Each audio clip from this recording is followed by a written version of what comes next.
احسانات کو کیسے چکائے گا؟ ان کے احسانات کا بدلہ کوئی کیسے دے گا؟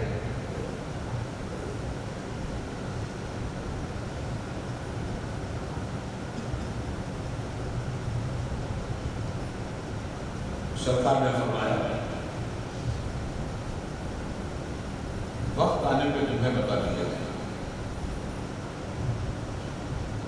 آئی گئی بات ہو گئی، ایک وقت سرکار نے ہجرت کیا، مکہ سے مدینہ گئے، مدینہ میں گئے، اور وصال سے پہلے، انتقال سے پہلے 5 سال پہلے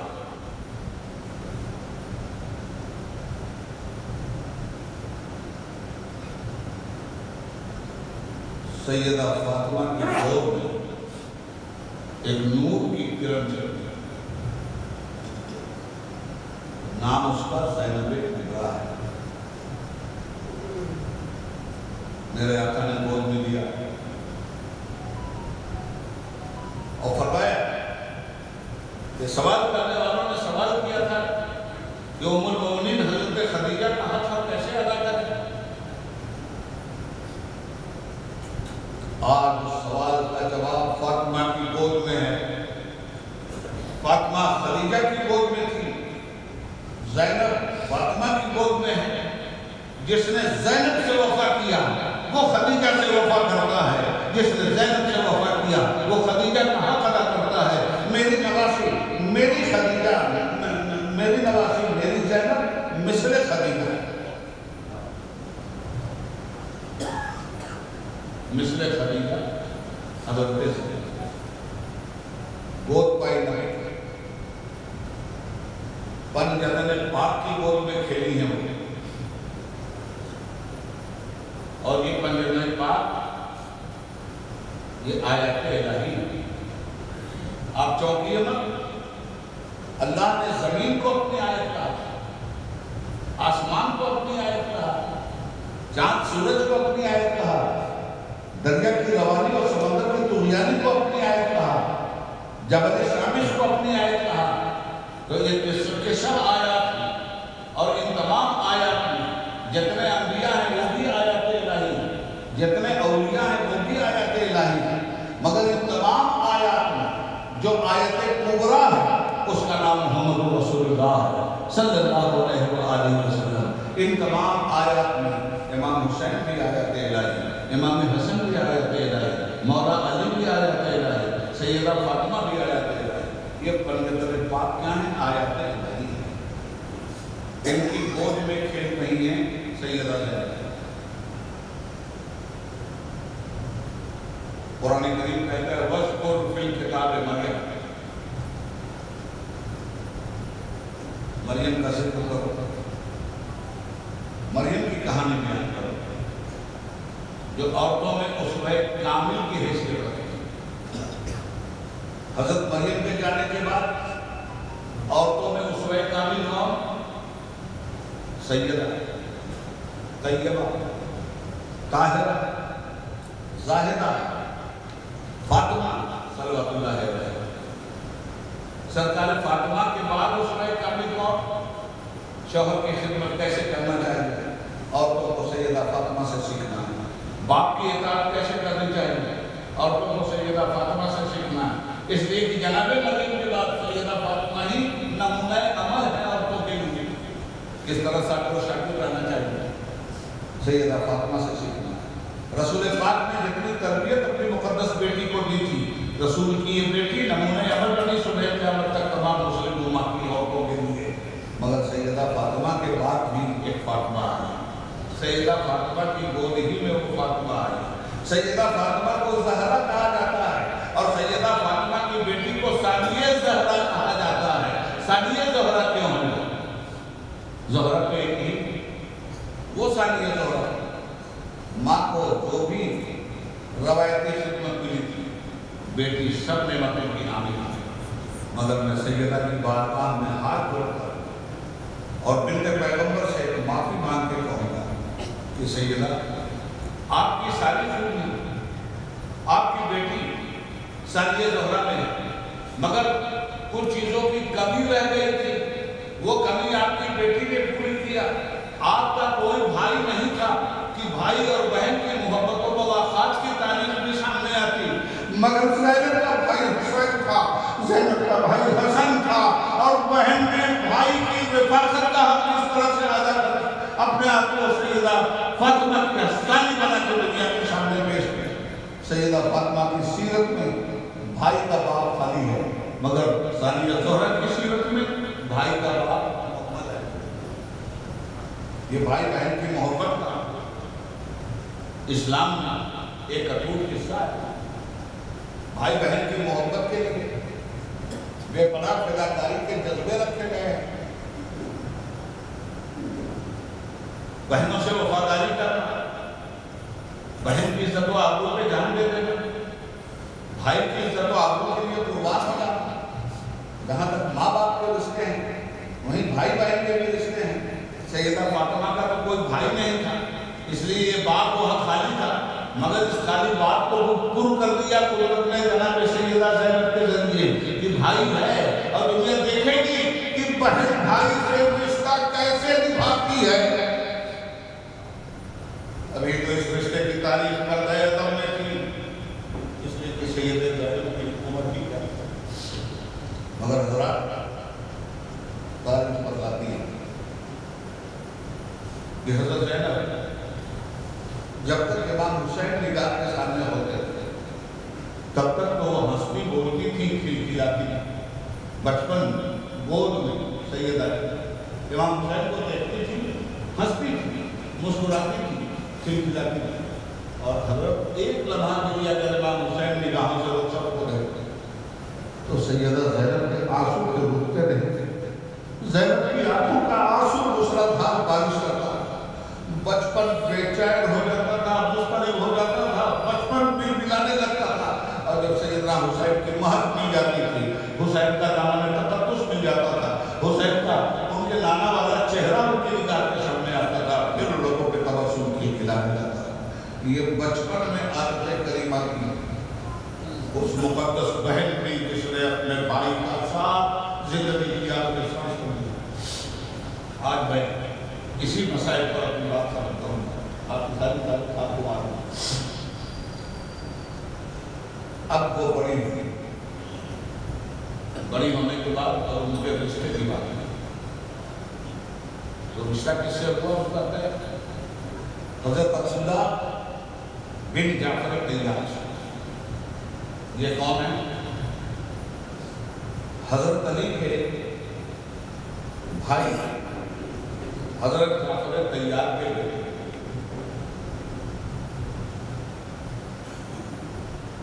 جب نکاح خالی کا وقت آیا تو جناب عبداللہ سے مولا علی علیہ السلام نے 2 وعدے لیے۔ کتنے؟ 2 وعدے۔ ایک وعدہ یہ لیا کہ عبداللہ جب بھی زینب حسین سے ملنے کے لیے اصرار کرے تو کبھی انکار نہ کرنا۔ زینب کو حسین سے ملنے کے لیے کبھی مت روکنا۔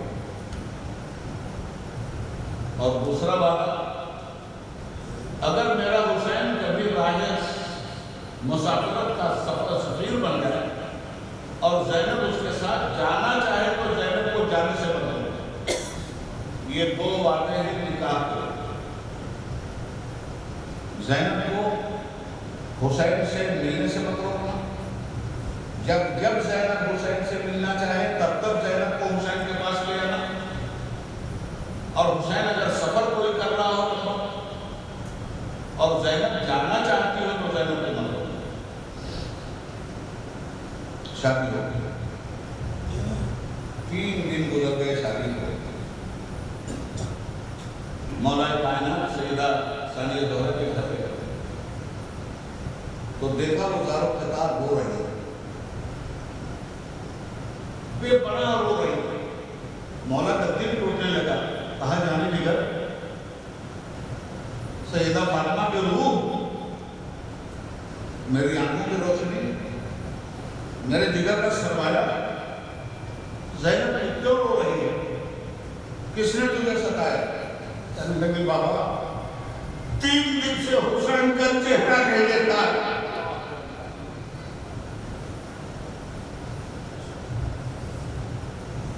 مثال آئے کہ یہ بھائی اور بہن کی محبت،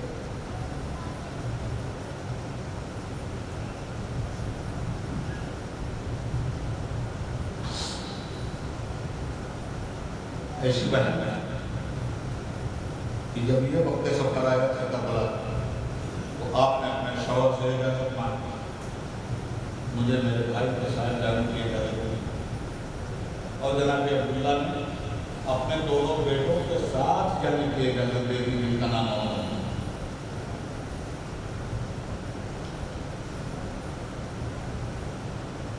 یہ وہ عزت مآب اہل بیت کی مطہر خاتون ہیں جن کو 7 اماموں کے ساتھ زندگی گزارنے کا شرف اللہ نے دیا۔ نبی کریم کی گود میں یہ کھیلی، مولا علی کی گود میں یہ کھیلی، سیدہ فاطمہ کے آنچل میں یہ سوئی، امام حسن کی گود میں یہ سوئی، امام حسین کے پیار کا حصہ یہ بنی، اور پھر کربلا میں سید سجاد کی کفیل بھی یہی بنی، اور پھر امام باقر کی زندگی کی کفالت بھی زندگی بھر اسی ثانیہ زہرا نے کی۔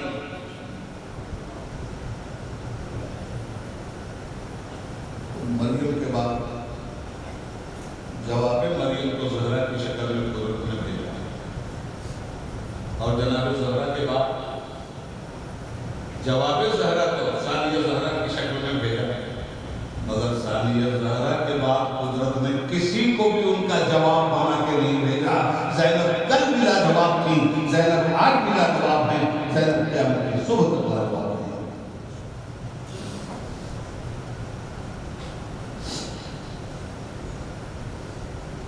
کربلا میں اتنا بڑا ظلم ہوا، ہر ظلم کی گواہ ہے، ہر مصیبت کی گواہ ہے، اور خانوادہ اہل بیت کتنے ابتلاء و آزمائش سے گزارا گیا۔ ایک نقطہ یہ بھی ایسا نہیں ہے کہ انبیاء ابتلاء و آزمائش سے نہیں گزارے، جس کا جتنا اونچا مرتبہ اس سے اتنا ہی کڑا امتحان دیا۔ ہمارے سرکار جن امتحانات سے گزرے کوئی نبی ایسے امتحان سے نہیں، ہمارے حضور پہ اتنی مصیبت ہے، کسی نبی پہ اتنی مصیبت نہیں، تو یوں ہی درجہ بلند نہیں مل جاتا۔ درجہ بلند کے لیے درجہ بلند خود قربانی مانگتا، کاش سب کی عقل میں آتا یہ آسانی کے ساتھ نعمت کونین کا رشتہ ہے قربانی۔ کسی کو صبر کے راستے سے آزمائے، کسی کو بھوک کے راستے سے آزمائے، کسی کو اولاد کی تباہی کے راستے سے آزمائے، کسی کو مال کی بربادی کے راستے سے آزمایا، کسی کو خود اس کی جان کی تباہی سے آزمایا، اور سب کے سب کھڑے ہوتے، سب کھڑے ہوتے۔ اسی لیے کسی کو نبوت کا تاج پہنا ہے، کسی کو شہادت کا تاج پہنا ہے، کسی کو ولایت کا تاج پہنا ہے، کسی کو صدیقیت کا تاج پہنا ہے۔ یہ جتنے تاج پہنے ہوئے تاجور لوگ ہیں، ایسے ہی تاج نہیں ملا۔ پہلے یہ کانٹوں سے گزر کر اپنے پیروں کو چھلنی کروانے کے بعد کانٹوں زمین پہ سجدہ نہیں کیا، کانٹوں پہ سجدہ کیا، زمین پہ سجدہ نہیں کیا، تلوار کی دھاروں پہ سجدہ کیا، زمین پہ سجدہ نہیں کیا، نوکے خنجر پہ سجدہ کیا۔ تب آواز آئی یا ایھا النفس المطمئنہ الی ربک راضیہ مرضیہ فادخلی فی عبادی وادخلی جنتی۔ سب کچھ کسی نہ کسی امتحان سے۔ سیدنا ابراہیم کون سی آزمائش سے نہیں گزارے گئے؟ گھر چھوڑنا پڑا، ہجرت کرنی پڑی، بچہ چھوڑنا پڑا، قربانی دینی پڑی، ذبح کرنے کے لیے کھڑا ہونا پڑا، کعبے کی تعمیر کرنا پڑا، سب ہوا۔ جب ہر طرح سے امتحان سے گزار دیا گیا تو اللہ نے کیا کہا؟ وَإِذِ ابْتَلَىٰ إِبْرَاهِيمَ رَبُّهُ بِكَلِمَاتٍ فَأَتَمَّهُنَّ۔ جب ہم نے اپنے اسماعیل ابراہیم کو ہر طرح کی ابتلاء آزمائش سے گزارا اور ہمارا ابراہیم اس امتحان میں کھرا اترا، قَالَ إِنِّي جَاعِلُكَ لِلنَّاسِ إِمَامًا، تو ہم نے کہا ابراہیم ہم نے تجھے کائنات کی پیشوائی دی۔ تو باپ کے دل میں بیٹے کے لیے بڑی تڑپ ہوتی ہے۔ ارے اس کافر بیٹے کو بھی بچانے کی تڑپ تھی کہ میں وہ جو کفر کر کے ڈوبنے پہ راضی ہو گیا تھا، اور آپ فرما رہے تھے خدا کے لیے میرے رب کو مان لے، بچ جا ورنہ ختم ہو جائے۔ جب محبت کا دست بڑھ رہا تھا تو قدرت آواز دے رہی تھی، نوح نکال دو اس کی محبت اپنے سینے سے۔ ہماری بارگاہ میں جسم و جان کے رشتے نہیں دیکھے جاتے، ہماری بارگاہ میں ایمان کے رشتے دیکھے جاتے۔ وہ تمہارا کوئی سزا نہیں ہے، وہ لوگوں کی خبر لو جو تمہاری کشتی میں بیٹھے ہوئے ہیں۔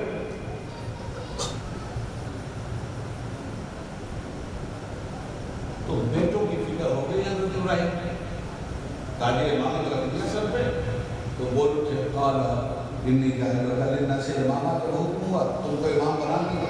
تو کہنے لگے قال ومن ذریتی، اے اللہ میری نسل کو بھی امام بنائے گا۔ قال لا ینال عہد الظالمین، کہا نہیں تمہاری نسل میں جو ظالم ہوں گے ان کو کبھی امام نہیں بنایا جائے گا۔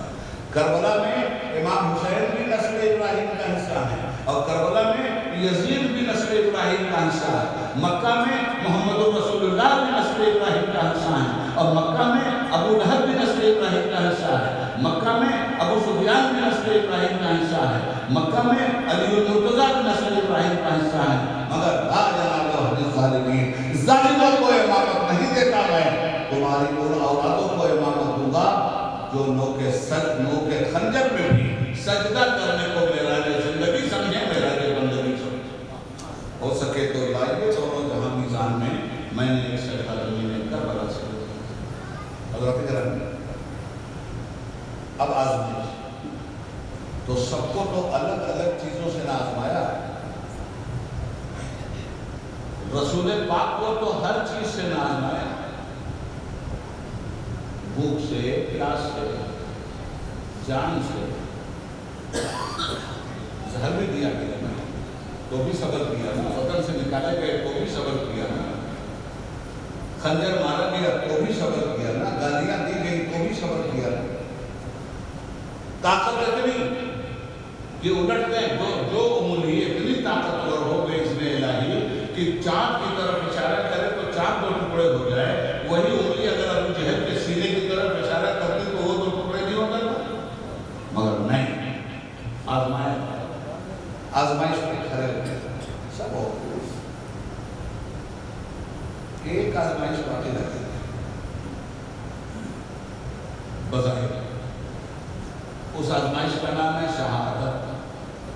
انبیاء کرام کی زندگی میں شہادت موجود ہے۔ اس شہادت کی تکمیل کے لیے قدرت نے حسین کو دیا۔ یہ حسین منی والا میں حسین ایسے ہی نہیں کہتے، میرا مصدر ہے حسین، میں مصدر ہوں حسین کا، اور حسین میرا مصدر ہے۔ مصدر کہہ رہا ہے حسین منی، حسین مجھ سے ہے، تو انا من حسین، اور میں حسین سے ہوں، یعنی وہ خدا جو باقی بظاہر رہ گیا تھا اس کو میرا حسین پورا کرے گا۔ اور بچپن ہی میں بتا دیا تھا کہ حسین کی شہادت ہو، بچپن ہی میں بتا دیا تھا کہ حسین کربلا میں قتل کیے جائیں گے، بچپن ہی میں بتایا تھا کہ میرا خیمہ اہل بیت لوٹ لیا جائے گا، بچپن ہی میں بتا دیا تھا کہ میرے بچوں پہ پانی بند ہو جائے گا۔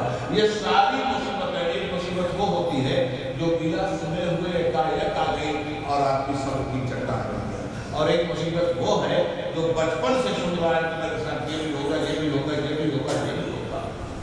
امام حسین کے صبر کا کوئی جواب؟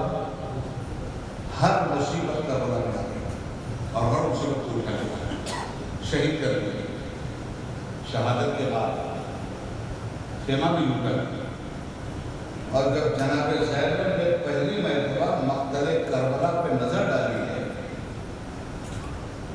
بھائی کا کٹا ہوا سر دیگر شہیدوں کے ساتھ موقع خانہ پہ بیٹھا۔ 10 گھوڑ سواروں کو عمرو بن سعد نے لگایا تھا کہ حسین کے جسم پر اتنے تیزی کے ساتھ گھوڑے اتنی دیر تک دوڑاؤ جب تک حسین کی ہڈیاں نہ ٹوٹ جائیں اور بوٹیاں کربلا کی دھرتی پہ نہ کریں۔ افسانہ بناؤ گے اس کو، خون حسین کی نالی چھین دینا چاہتے ہیں؟ ہمارے جیسے غلام جب تک زندہ ہیں تم جیسے جزیدیوں کو ناکو چنا چلوا دیں گے، یاد رکھنا اس بات۔ جب نکلی ہیں اور پہلی مرتبہ حضرت دیکھا ہے یہ منظر، مدینہ کی طرف رخ کر کے ہاتھ میں واہ محمد، اے میرے نانا دیکھیے یہ کیا ہوگا۔ یہ پہلا خطبہ ہے، یہ خسرمین پر پہلا اضطراب ہے سیدہ کا، پہلا درد ہے جو زبان سے نکل رہا ہے سیدہ جنم ثانیہ زہرا کا۔ نانا نانا میرے نانا دیکھیے کیا ہو گیا، میرے نانا دیکھیے حسین کی بارات ہوئی، میرے نانا دیکھیے میرا حسین خون کی قبا پہنے ہوئے، میرے نانا دیکھیے جس سر کو آپ بوسا دیتے تھے وہ لوکیشنہ پہ چڑھا ہوا، میرے نانا دیکھیے میرے بھائی کی لاش کے ٹکڑے ٹکڑے کر دیے گئے ہیں۔ یہ پہلا مرثیہ ہے، یہ پہلا نوحہ ہے، یہ پہلا درد و کرب کا وہ منظر ہے جو ثانیہ زہرا کے ذریعے دنیا کے سامنے آ رہا ہے۔ اور اس کے بعد باندھ لیے زنجیر سلاسل، گلوں میں توق ڈال دیا گیا، گھوڑے اونٹوں پہ سوار کر دیے گئے۔ سیدہ زینب کا کردار آپ کے سامنے رکھنا چاہتا ہوں۔ کوفہ کی دھرتی پر نقاب پوش عورتیں دیکھ رہی ہیں اور سیدانیوں کا قافلہ گزر رہا ہے۔ بے خبر لوگوں سے کہا جا رہا ہے کہ اسلام کے دشمنوں نے اسلام سے بغاوت کیا تھا، یہ ان باغیوں کا سر یزید نے منایا، ان کا چوک فتوال کو نام رہا۔ کوفہ کی بازار سے یہ قافلہ گزر رہا تھا دوستوں، عورتیں نقاب اوڑھے ہوئے کھلے ہوئے سر کی سیدانیوں کو دیکھ رہے ہیں۔ اسی عالم سیدہ ثانیہ زہرا نعرہ استحاب کے طور بلند، اے میرے نانا، ذرا اپنے بچوں کی حالت کو دیکھیے۔ نانا، جس ملت کو جس امت کو آپ نے پردہ عطا فرمایا تھا، آج یہی ملت آپ کی بیٹی کا پردہ چھین چکی۔ یہ دوسرا اضطراب تھا کوفہ سے جب سواری نکل رہی تھی دمشق جانے کے لیے، تو کوفہ کے آخری کونے پہ کسی سے اذان کی آواز آ رہی، زینب پاک اس وقت بھی کم نہیں، تو کہا ہے میرے اللہ وضو کے لیے پانی نہیں، ظالم تیمم کرنے کے لیے اجازت نہیں دیتا، میری جبین استقامت میں تیرے سر کے بچل بچل لیتا ہوں بھائی۔ تو میرے مالک میرے نانا نے کہا پانی نہ ملے تو تیمم کر کے نماز پڑھ لینا، نماز مت چھوڑ۔ آج تو پانی بھی نہیں، تیمم بھی نہیں، یہ راتوں کا وضو کر رہی ہے، میرے بنا زمین پہ سر رکھ کے سجدہ نہیں کر سکتا، تیرے کعبہ کی طرف رخ موڑ کے سبحان رب العالی کہہ رہی ہے۔ کبھی طاقت کے زمانے میں سجدہ کیا، یہ مولا اسے بھی قبول کر لیتا۔ آج اس مجبوری میں قیدی بن کے تیرا سجدہ کر رہی ہوں، میں یزید کی قید میں تیرے دین کو قید نہیں ہونے دوں گی۔ میرے مالک، میں اپنے اولاد محمد کو چھوڑ کر کربلا میں آئی ہوں، قرآن کی حرمت کے تیل کے 2 نقطے یزید نکالنا چاہتا تھا، میں نے اپنے 2 نقطے نکال کے حرمت کے تیل کے 2 نقطوں کی پہرے داری کر۔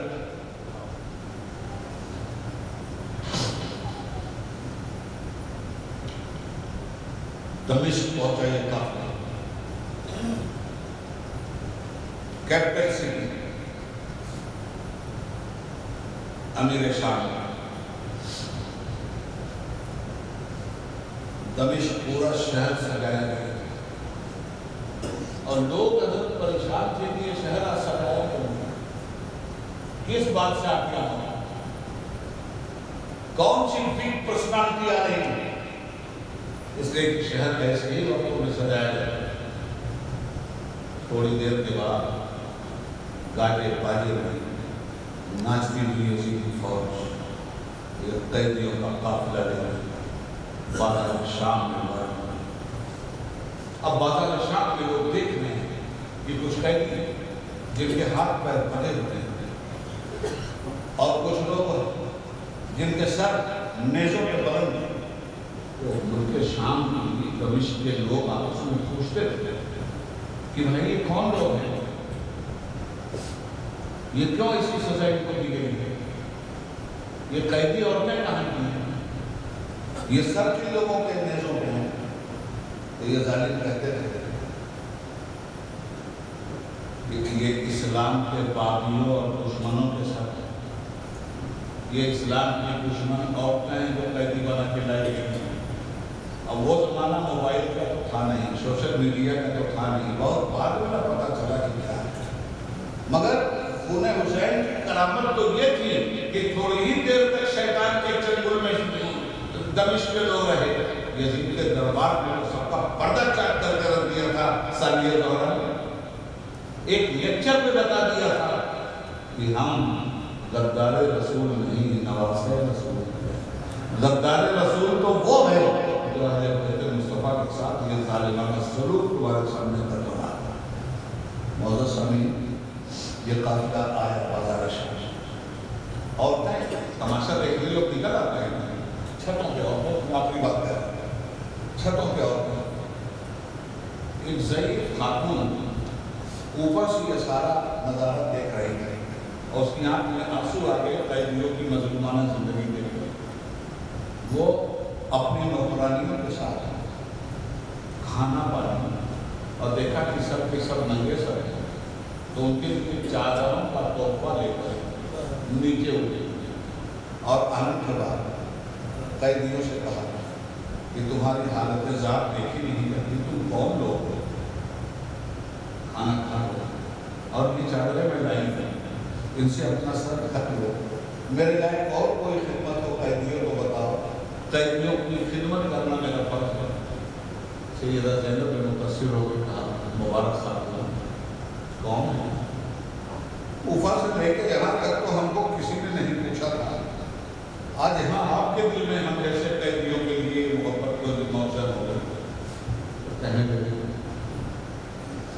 میں کیا بتاؤں آپ کو، بہت بڑی پرانی، میں یہ کیوں کر رہی ہوں پتا نہیں، میں جب چھوٹی سی تھی تو مدینہ طیبہ میں اور مجھے رسول اللہ کی بیٹی سیدہ فاطمہ کی کنیز ہونے کا شرف حاصل ہوا۔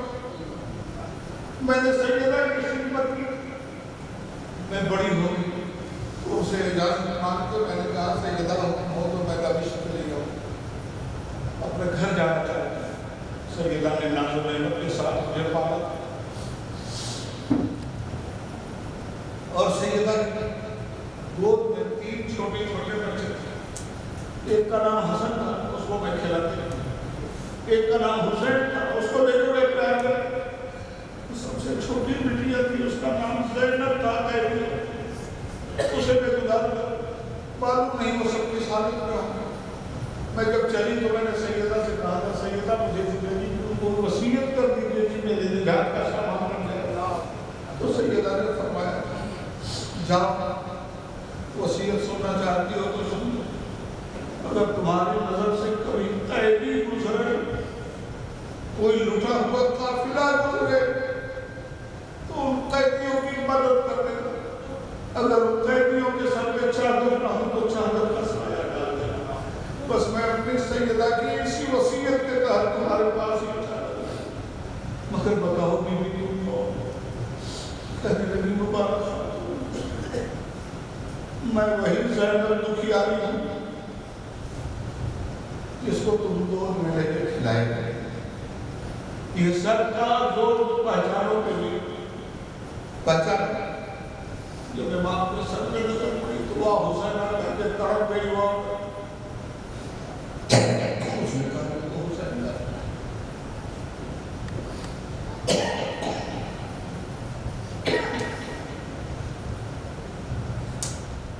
نصیحت لگی اور دوسری وزیر تو مقدس لبوں پہ چھڑی مار تو کوفہ میں جب چھڑی مارا تھا ابن زیاد نے اور کٹا ہوا سر کے دیکھ کے کہا تھا واہ حسین، خدا کی قسم میں نے زندگی میں اتنا خوبصورت چہرہ تو کسی کا نہیں دیکھا تھا، سر کٹنے کے بعد بھی تم قلب حسین تھے۔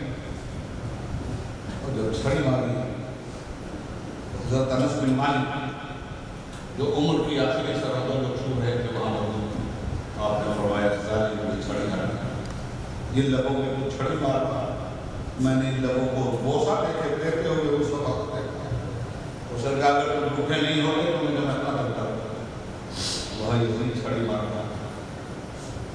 ایک حبشی عورت کھڑی ہو گئی، اس نے کہا مسعود خبردار جو اس چہرے پہ تو نے چھڑی ماری، میں نے بارہا اس چہروں کو مصطفیٰ کو چومتے ہوئے دیکھا، وہ حبشی تھی۔ اس نے کہا اس عورت کو لے جا کے قتل کرو۔ جب جلاد پڑھنے لگے تو 20 حبشی اسی کی فوج کے تلواریں نکال کے کھڑے ہو گئے، ان کا خدا کی قسم اگر اس عورت کو کسی نے چھوا تو ان کا روٹی کر دیں گے۔ یہ ہمارے خاندان کی عورت، ان کی خاندان نفسیت جاتی ہے، جانتے ہو یہ کون عورت؟ یہ حضرت فضہ تھی، یہ حبشی تھی، یہ حبش کی جاگیردار تھی، سلطنت چھوڑ کے سیدہ کی خدمت میں آئی تھی۔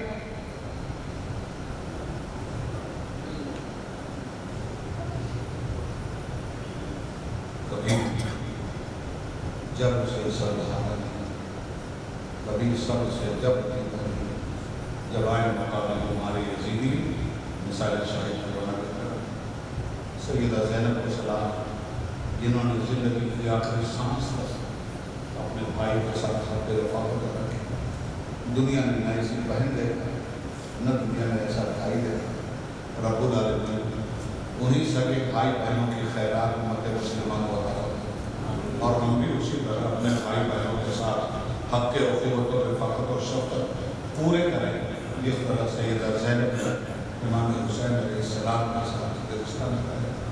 رب العالمین ہمارے اس مجلس سے محبت و محبت کو قبول فرمائے اور آنے والے سالوں میں بھی ہمیں خدمت کرنے کی توفیق عطا فرمائے۔ اس گھر پر جو محبان اہل بیت کا گھر ہے ان شرائط، یا اللہ تو اہل بیت کی خیرات کی بارش ان کے سروں پہ کر اور ان کے مظلومین کو جنت الفردوس میں جگہ عطا فرمائے۔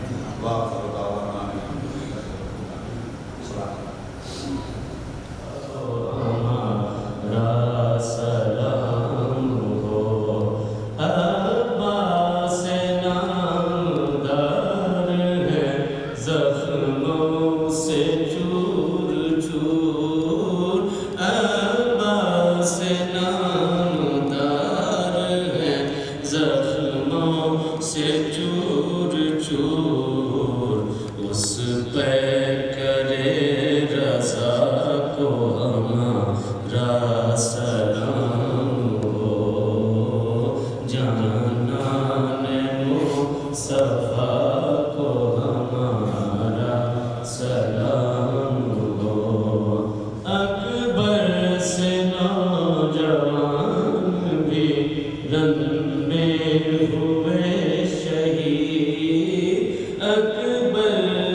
سلام ہو بھائی بدی